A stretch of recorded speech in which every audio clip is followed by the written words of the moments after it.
नहमदुहु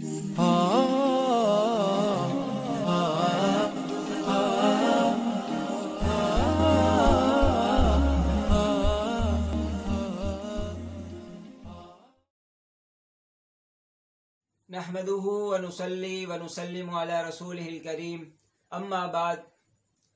कुर्बानी का एक उसूल याद रखा जाए। कुर्बानी हर साहिब निसाब के ऊपर वाजिब होती है। मिसाल के तौर पर बीवी भी साहिब निसाब है, शोहर भी साहिब निसाब है।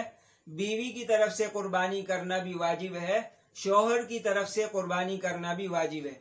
इसी तरह अगर वालिद भी साहिब निसाब है, बेटा भी बालिग है और साहिब निसाब है, बेटे के ऊपर कुर्बानी करना भी वाजिब है और वालिद के ऊपर कुर्बानी करना भी वाजिब है। इसी तरह घर के अंदर अगर 4 भाई रहते हैं तो चारों भाइयों के ऊपर कुर्बानी करना वाजिब है अगर चारों साहिब निसाब हैं। इसी तरह घर के अंदर जो भी अफराद हों, जिन जिन के ऊपर कुर्बानी वाजिब हो, जो जो साहिब निसाब हों, उनकी तरफ से कुर्बानी करना जरूरी और वाजिब है। इस बात का लिहाज किया जाए। बसा औकात ऐसा होता है कि शौहर समझता है मेरे ऊपर नहीं है, बस बीवी के ऊपर है, या बेटा समझता है कि शायद वालिद साहब के ऊपर है, मुझ पर नहीं है। इसमें उसूली बात ये बात याद रखी जाए कि जो साहिब निसाब है उसकी तरफ से कुर्बानी करना वाजिब है। अब अगर बीवी के ऊपर वाजिब है, शौहर कर रहा है, तो ये वाजिब अदा हो जाएगा। इसी तरह वालिद साहब के ऊपर वाजिब है, बेटा करना चाह रहा है, तो बेटे की तरफ से कुर्बानी हो जाएगी। और पीछे मैं बता चुका हूं एक वीडियो में कि इजाजत जरूरी है।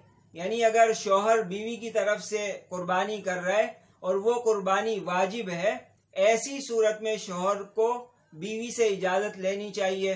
इसी तरह अगर कोई वालिद की तरफ से बेटा कर रहा है तो वालिद की इजाजत जरूरी है, इससे उनका वजूब अदा हो जाएगा।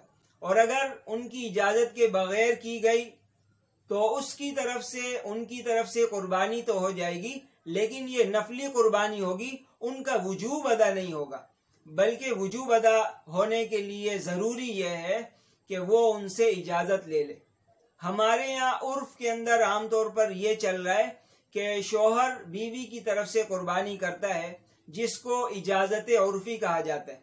ऐसी सूरत में गुंजाइश मौजूद है कि अगर कहीं का इस तरह माहौल हो, कहीं उर्फ इस तरह हो कि शौहर ही बीवी की तरफ से कुर्बानी करता है और बीवी को भी पता ही होता है, ऐसी सूरत में फिर सराहतन इजाजत की जरूरत नहीं है, बल्कि दलालतन इजाजत ही काफी है। अल्लाह ताला हम सबको शरीयत के मुताबिक अमल करने की तौफीक अता फरमाए।